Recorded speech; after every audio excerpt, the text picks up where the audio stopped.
Hey everyone, Joe Malizia here with Real Talk. I have my good friend Zack Hurst on the line. Oh, And hello. Zack, thank you so much for joining this conversation. Friends, we are in for such a treat tonight. We are mixing it up a little bit and talking about some technology that we're all familiar with, but probably know very little about.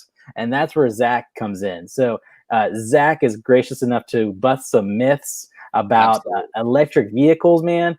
Zack, why should this matter? Why should people care? I mean, what makes you care so much about technology that involves transportation that we all use, but aren't familiar with? I mean, yeah, Sure, why does it sure. matter, man?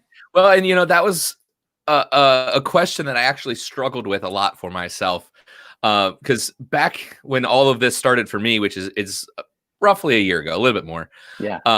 I have always been interested in EVs because of the technology. I'm a geek, I'm a nerd, whatever you want to say. It's just the technology is better, it's more efficient. So that's what grabbed me. Also because of the performance of these, in terms of the immediate response when you step on this pedal, that kind of thing. My big moment was, well, my first big moment, I test drove locally at the dealership here, a Tesla Model S.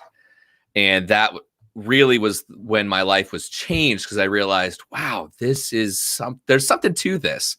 And that was actually a number of years ago. And then I guess it's been about 2 years now, maybe 2.5. I test drove the Model 3 Performance. So that's their smaller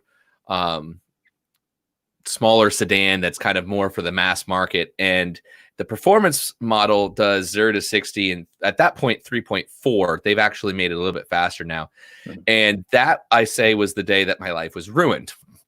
And the reason for that is because, and I can very distinctly remember it, every single day after that point of that, just a test drive, I didn't want any other feeling. I wanted an EV from that point forward, like no ifs, ands, or buts, no question about it. So for me, it was all about the experience of driving. Honestly, it had nothing to do with like saving the planet and the environment, or even, cleaner air and, tree hugging and all of that. Now, that being said, the fact that they're cool just wasn't a big enough reason for me. It wasn't a big enough why, for me to start EV Resource and really want to educate people about how amazing electric vehicles are. The fact that they're cool just wasn't enough. So over the last year and a little bit, I really have tried to push myself to say, okay, well, what is important for everybody? And there are a lot of people that say, well, EVs are better for the environment. I don't know if that's one of the myths that we're actually going to cover, but they actually are. And from, the manufacturing and the mining, all of it, even if they're coal powered, they are better for the environment. That's been proven a number of times now. Yeah. Well, honestly, keep going into that. That is one of the ones. That is one of the ones we were going to talk about. I'm so glad it's like you did this before. Oh, go figure. Well, and all of these myths really are going to be reasons why people should want to drive EVs, because the reason that they are myths, the reason that is information that's put out there, is because people who don't want to see the world transition to electric vehicles are putting the misinformation out there. It's something that we call FUD, fear, uncertainty, and doubt. You put that into people's minds, and I see it all the time. People are like, oh, EVs might be able to do this, but they can't do this. And that's why we should hate all of them, because of that one little itty bitty thing. Right. To answer the original question, the reason that people should want an EV could be numerous. It could be because it saves you money on maintenance and you don't have to worry about fuel costs. Electricity costs a lot less than gasoline. It could be that economic argument. It could be the environmental argument. I mean, I'm not going to tell people why they should like an EV or want to have an electric vehicle for themselves. I will always tell them why I did it and what the other reasons are. But so to get to EVs aren't better for the environment, they really are. A lot of the argument against it is outdated information, multifaceted. One, the long tailpipe argument. People say, well, because your electricity that is used to run the car is basically taken from coal power, well, you're polluting far over there instead of, where you are driving. That is true. People are going to be polluting when the energy that they're getting is coal power, but it's still more environmentally conscious, even when an EV is charged off of a grid that is dirty. And that grid is getting cleaner all the time. More and more, we're transitioning away from coal power to, I hesitate to say clean natural gas, but even solar, wind, bio, tidal systems in some parts of the world. They use the tidal currents to generate electricity. And nuclear is one of my favorite that everybody goes, nuclear is safe. Nuclear is actually really clean. It's really great for the environment. You can take all of the nuclear waste throughout all of history, the last 60 whatever years. Actually, it's probably like closer to 80 years now. It fits into 3 football fields. Like all of the nuclear waste can fit into 3 football fields. So the grid is getting much, much cleaner. Yeah. The other argument from an environmental standpoint is all the mining of the rare minerals. Well, lithium is actually something that is very, very abundant. People don't realize that. Cobalt is the one that a lot of people stick on, and then they typically will go to this picture of a cobalt mine back in 2004, I think it was, with this young kid that was being forced to almost slave labor. You can't look at the history of any technology and find it to be spotless. Everything is going to have its marks. I mean, people have died creating gasoline and oil. Bad things happen. And I'm not saying that to dismiss it, but that's one example. Nowadays, a lot of the companies are limiting or even eliminating the amount of cobalt that's in the batteries. Most EV batteries use less than 4%. So it's not really one of those minerals that a lot of people are, that's the one that they focus on, but it really is. There's more cobalt per percentage in our phone batteries than there is in an electric car. Wow. So would you say then, in terms of overall grand scheme of picture, like it's safe to say EVs are better for the environment compared to gas-powered vehicles? Yes, and that's not just my opinion. There have been a number of studies that have been proving that. Actually, for a few years, it's just nobody wants to listen to that. They want to listen to what gets people aggravated and riled up. Yeah, but yes, absolutely, hands down, it's not even a question anymore. I mean, how about honestly, man, one of the things that comes to my mind is like just the practicalness, like the range. I mean, we just drove from Pennsylvania to here. Really, we didn't need to stop at all. Our sweet Toyota Sienna, great van, man. Right. It's very spacious. It fits everybody. It's great. Right. Like, but obviously with a battery vehicle, it couldn't potentially not have that range. True, not true. That's something I've heard, the range being an issue, or it's not really feasible. Sure. Well, most people are going to use an example like you just did to say why you should not have an EV. Right. My response to that, and I'll address that directly in a second, but my first response is really, how often are you taking those longer road trips? Are you choosing the vehicle that you drive based on an occurrence that happens maybe 2 or 3 times a year? And then, the other 350 days of the year, or 300 days of the year, we'll keep it a round number. You're driving something that's actually worse for your own situation that could be, improved by having an electric vehicle. The average amount of miles that people drive in the US on a daily basis is 39 miles. So do you need something that does less than let me rephrase that. Do you really need something that does more than 100 miles a day? Right.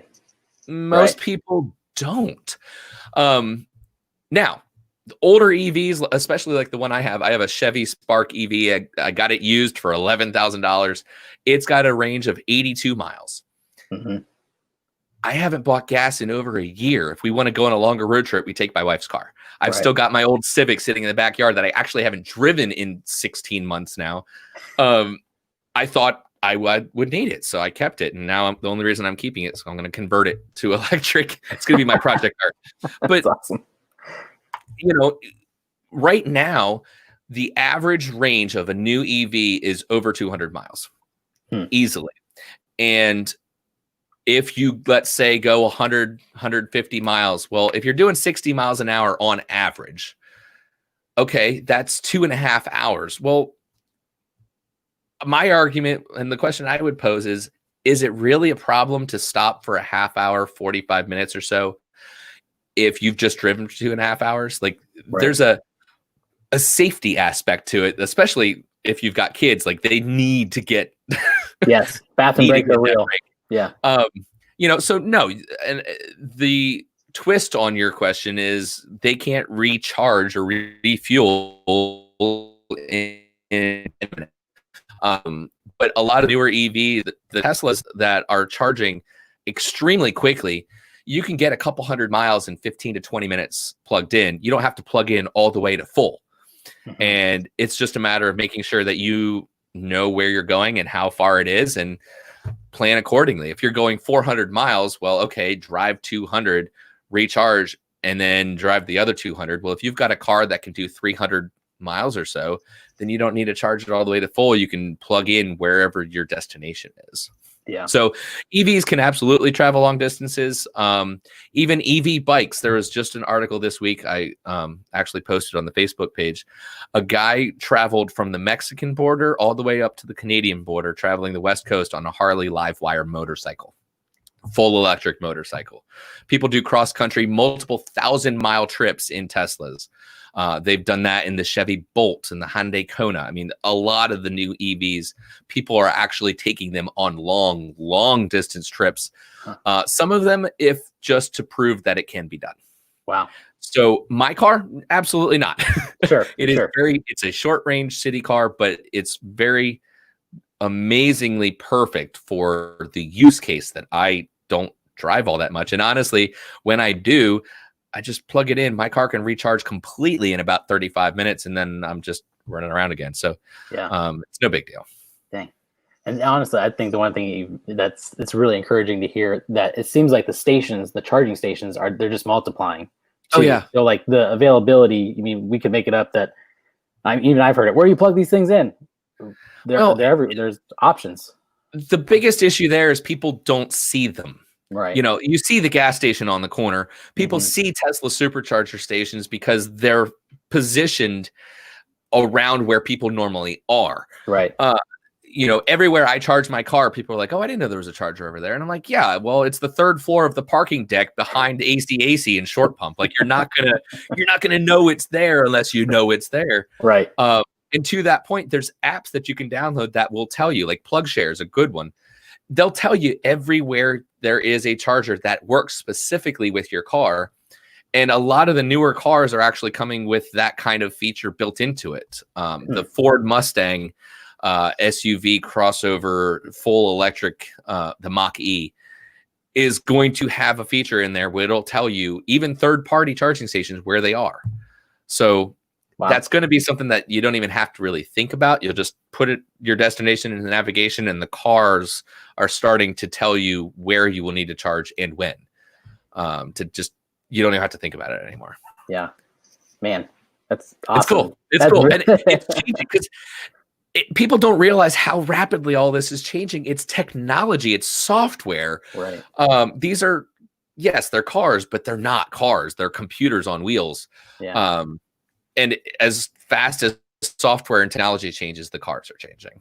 Yeah. Gosh. I mean, honestly, with that, I mean, is this affordable? Because this technology is, I mean, completely being revamped by the day. I mean, all the people that I know that have these vehicles are constantly getting their software updates. And it's like, how can this be? That brings the question of cost, right? Sure. Like, this has to be something that, I mean, I've heard before, like, I'll never have an electric vehicle because it's just too expensive. And I've heard, obviously Tesla is the one that everybody's most, familiar with from like a in this marketing country. standpoint. Yeah, Tesla is synonymous with electric vehicle in this country. And that's good, but it's also bad. Tesla's certainly leading the pack in almost every possible way. But the cars themselves, I mean, 10 years ago, when they had the Roadster, it was a $150,000 car. And it was a 2-seater convertible. I mean, that was literally a toy for rich people. Then they came out with the Model S in 2012, and that was, a little bit more than 100. Well, not only are they dropping the price of those vehicles, the Model S now starts less than 70, when originally it was much more than 100 grand. The Model X, which is the bigger SUV, also did. Well, their plan was to make inexpensive EVs, basically a mass market that more people can have a way to afford it. So the Model 3, actually right now, the standard range plus Model 3 is $37,990. That might sound a lot of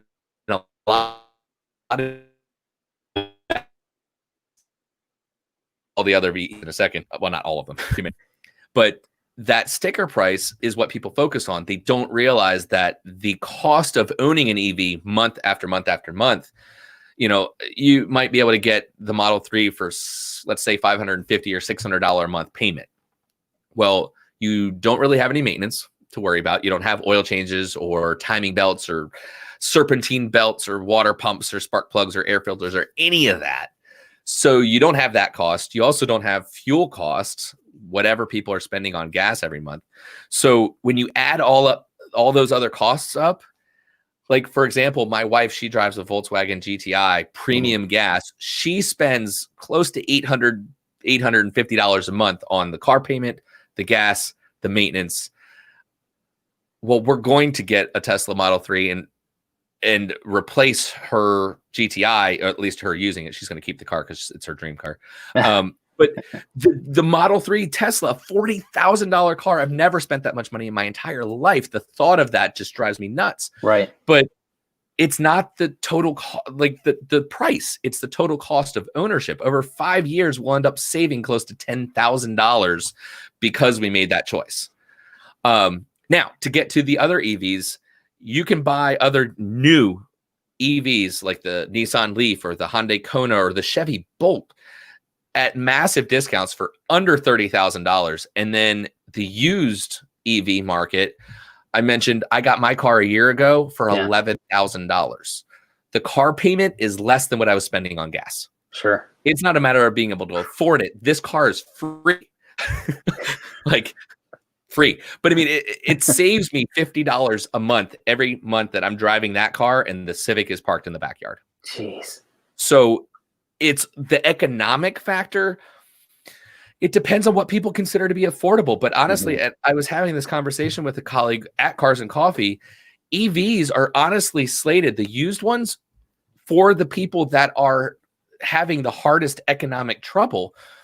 If you need reliable transportation that will not break to get you to and from work so you can keep your job, because if you miss a day, you're fired or whatever.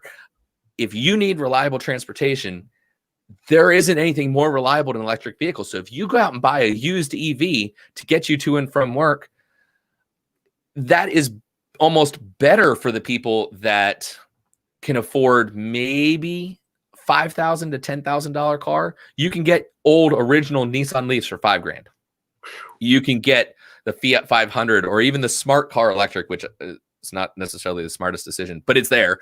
Or the Spark EV out west, like in the Midwest or even California. I have seen people selling my car with about the same mileage for like $6,000-$7,000.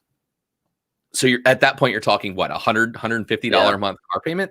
Right. I'm not going to tell anybody if that's affordable or not, but I would expect that the majority of people would, hands down, it's absolutely something that they could afford. Yeah. Would that be something? There are expensive EVs and there are cheap ones. I mean, it just depends on what you're going for. Is everybody going to be able to afford the $2.1 million Lotus Avaya EV hypercar? No, but the people that do are going to enjoy being able to do 0 to 186 miles an hour in 9 seconds. Just for funsies. Yeah. And I know this is one on our list, so let's just go to it. The transition right there. EVs are not golf carts. They're not glorified golf carts. They're not slow.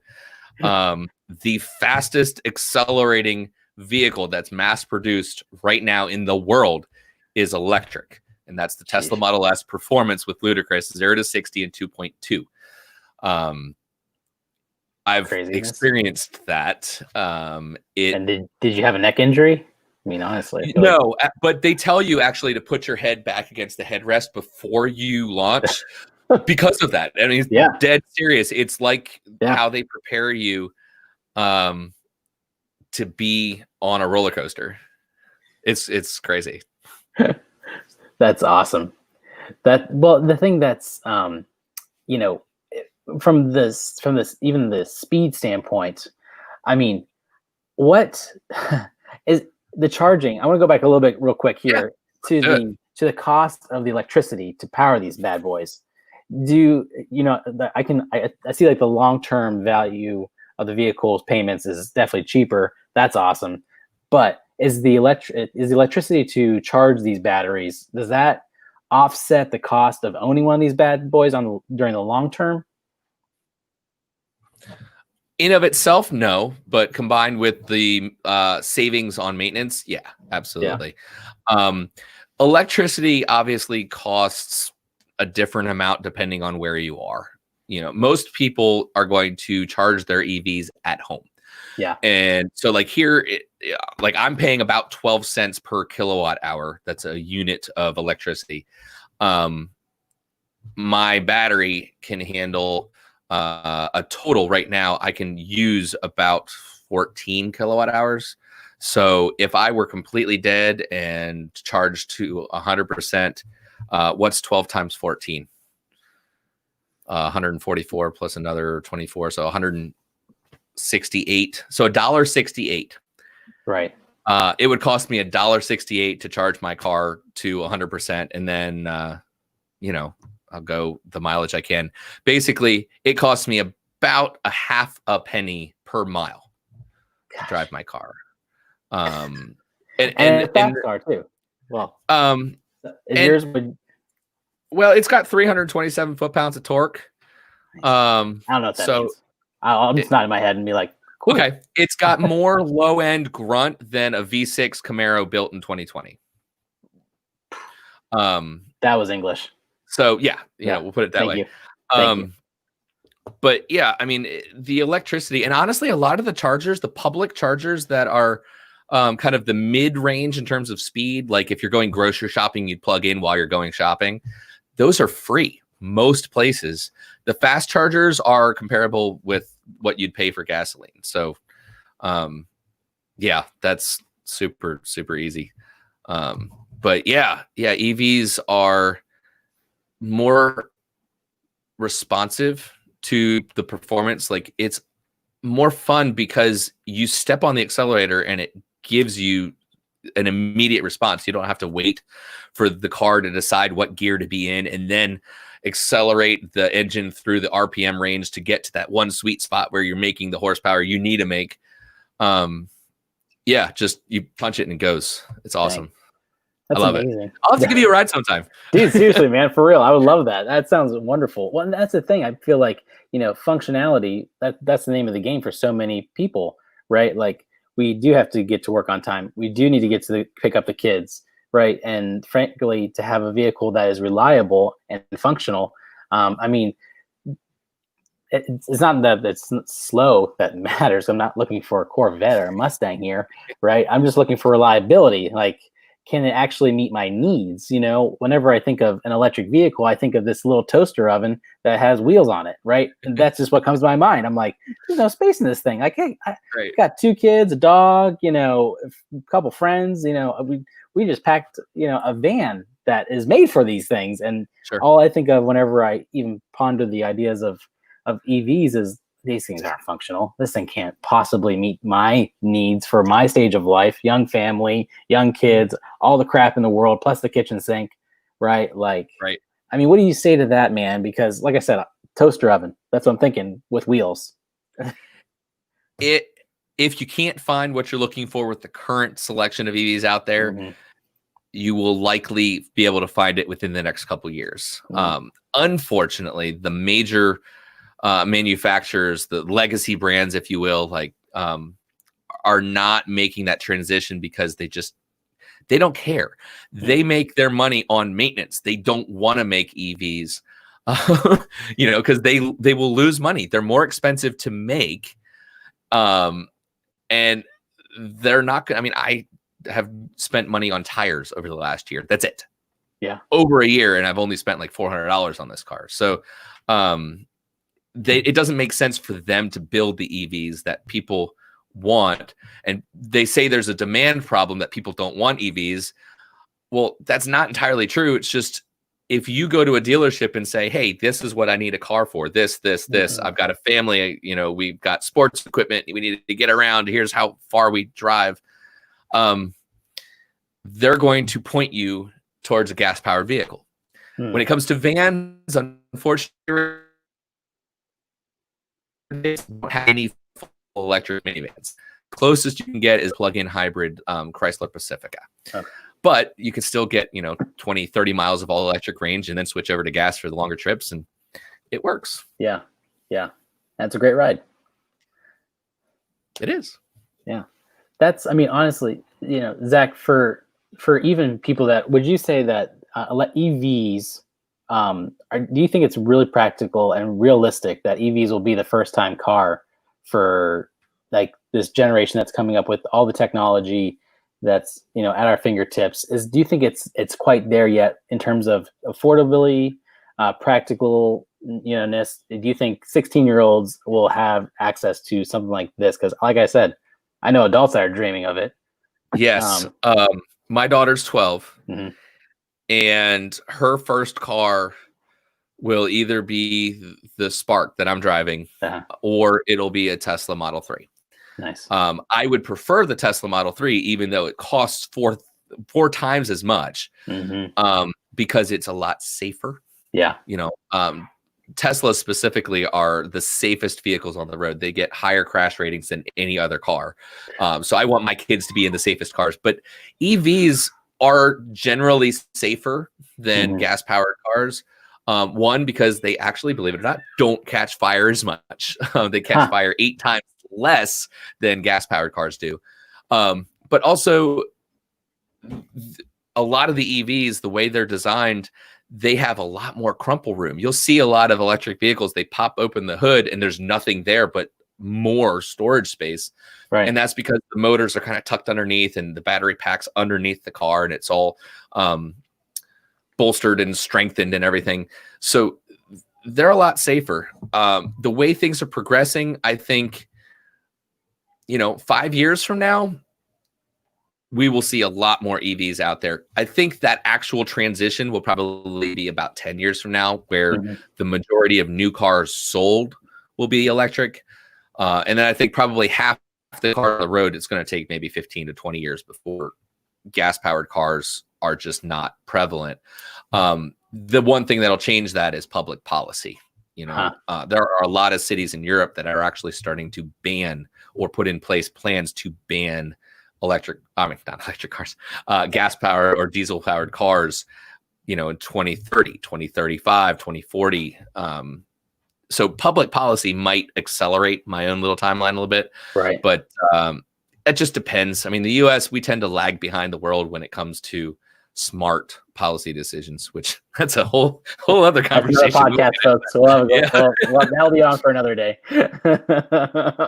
Yeah, but there's some truth to it, because there is a reality that, I mean, you can go to Europe and see that there is a more prevalent. When it comes to electric vehicles, I mean, they have so many more different models that they can choose from, different options. I mean, China is actually the #1 leading market in the world for EVs, but Europe is closely behind them. And it's kind of neat because we can look at what's going on in those markets and almost see our future in many ways. The things that they're doing now will most likely be what we're doing in 5 years. Wow. Interesting. What's like what do you think is the biggest setbacks that are really kind of from a user standpoint, holding people that you see generally hold people back from making the transition of, I have a gas vehicle, now I'm going to make the change over to electric? What's another kind of thing that you generally speaking see really holding people back? Extremely generic. It's only two things: ignorance and fear. And that is really what I find I'm trying to combat more than anything else. People, one, they just don't know about electric cars, or what they do know is wrong. But then people tend to generally fear change. When it comes to a new technology, what I find is most people think an electric car is this crazy different experience, and it really isn't. I just did a review on the Nissan Leaf for the EV Resource magazine for July, and honestly, my biggest complaint is it wasn't enough of the EV experience that I like. Well, it was just a car. There wasn't, it was just a normal car. Like you get in and you drive, and it was like, okay, there wasn't anything special about it. While that might be bad for a person like me that's just immersed in this world, for the majority of people out there, that's probably a good thing. Because you just want to get in and drive. You don't care about what's under the hood. Most people don't think about cam timing or valve clearances or any of that. They just, hey, when I turn the key or push the start button, I just want it to work. Right. And EVs do that better than anything else. Dang. Zach, I mean, and honestly, with all this, like this fear and this ignorance, man, tell us about you. Tell us about what you're doing with EV Resource.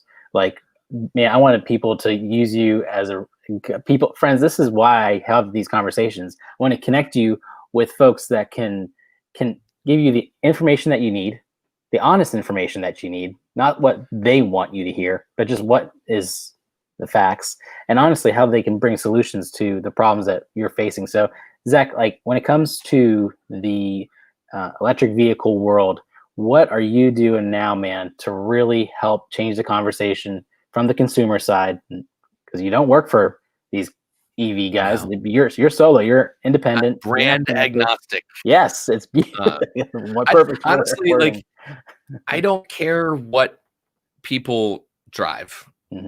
I just want people to be driving more electric vehicles. And this actually circles right back around to the first question that you asked, which was the purpose. The big purpose for us, the larger public, it really comes down to safety, cost, and honestly, air quality. Where, diesel school buses, they've done studies. The kids on buses are exposed to more diesel gas in the bus than people outside the bus. The air quality issue, and that's something that people have been looking at a lot more with the coronavirus outbreak and all of the mess that we've had with that being a respiratory issue. Yeah, people are starting to look at air quality. They're realizing that when we had the shutdowns and air quality was dramatically increased because people weren't driving around, that you could breathe better. That is a huge issue. That honestly is the number one issue that in mass, everybody should be driving more electric vehicles. It's a huge, huge health benefit that they actually did a study that anybody that buys an electric car, it adds $10,000 of value over the life of that vehicle to everybody else, not to the owner of that car. It's to everybody else, to the public, in how it, every other way. Yeah. So that's why people should drive electric vehicles. What I want to do really is to accelerate the process. I want that transition to happen sooner. That is really my why. That's what I believe in. Now, how I'm doing that is through stuff like this, talking to more people, getting more people to be aware, or even if I can get somebody to go from that I don't like it. I don't want to hear about it. I don't want to think about it, to, okay, maybe I will. I'm happy with a maybe. You know, I already feel like what I've been doing with EV Resource has been a success, because I know that one person chose to buy an electric car because of the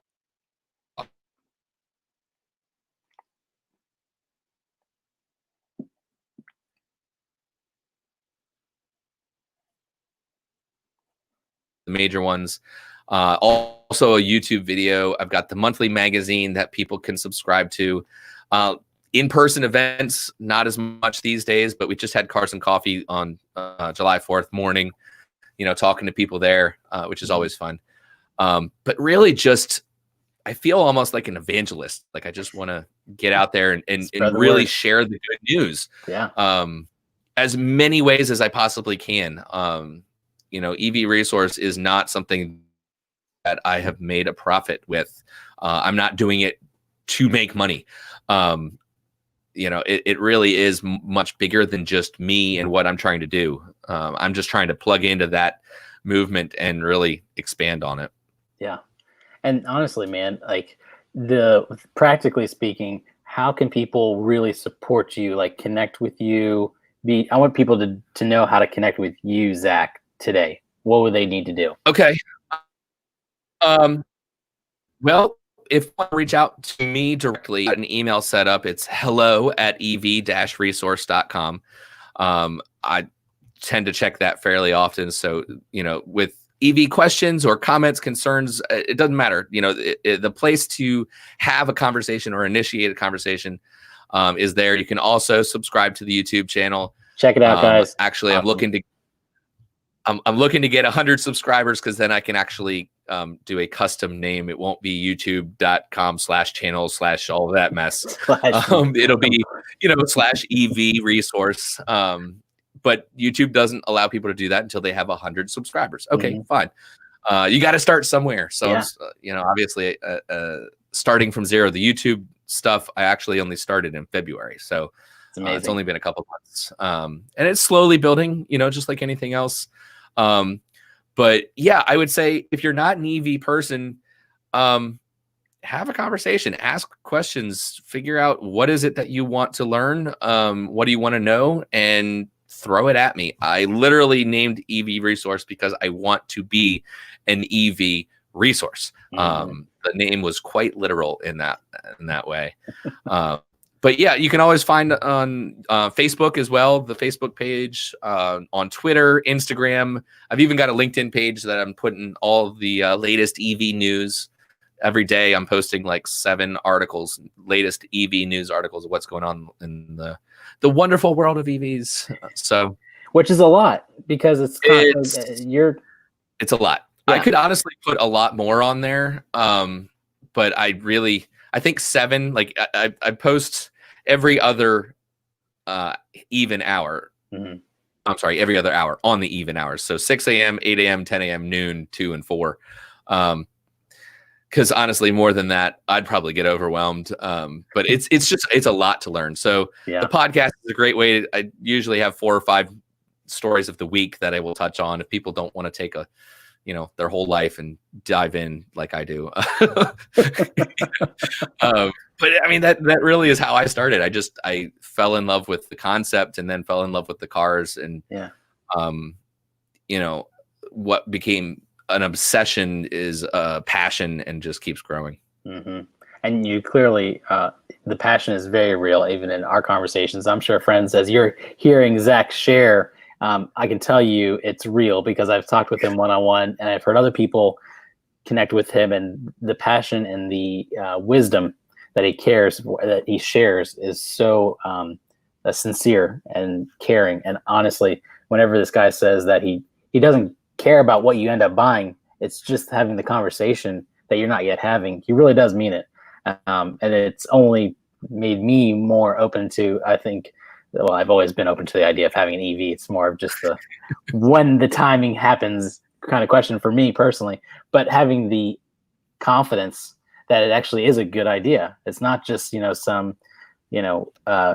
whenever I reach X amount of dollars, it's actually like, hey, how can I take care of the world to be better than whenever I was here, so that I can pass it on to my kids in a way that is more meaningful and healthier for them. And yeah, it is cars, but it's also the resources that we have around us and how we use them matters. And so that's why it's so important to connect with people like Zack, and many others who I'm sure he would gladly connect you to answer these questions, So, yeah. I mean, honestly, if I don't know the answer to something, I probably at this point know somebody who does. Mm-hmm.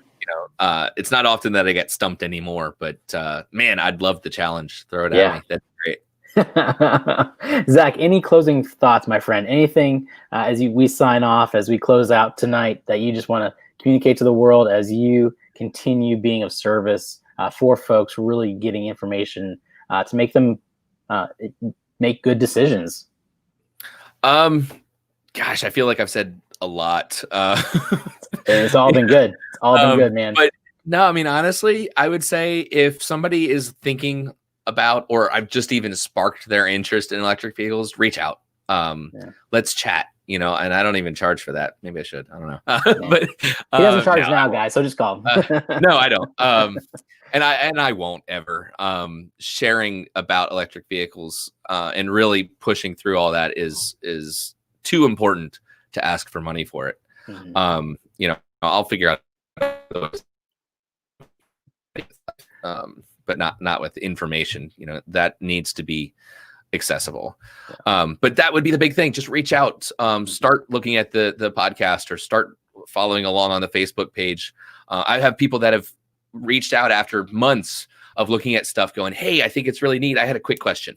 I'm like, all right, great. What's your question? And actually I've got somebody who's a really good friend now in Iowa, of all places, that he reached out one day after months of following along on the Facebook page. And now we talk a few times a week, just talking. So would you be able to help people, Zack, with like pricing questions? Like whenever they find a car that could be a good resource and something that they would want to buy? Because let's be honest, it's kind of, there's no Zillow for these kind of vehicles yet. I know what's a good deal and what's not. Especially if you're looking at buying new with a dealership.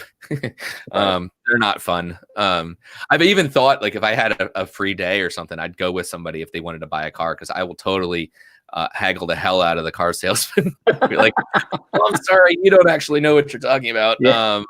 Because honestly, they sadly they don't. I was at the Chevy dealership just to go for a test drive, and the salesperson was making things up about the car. Now most people wouldn't know that.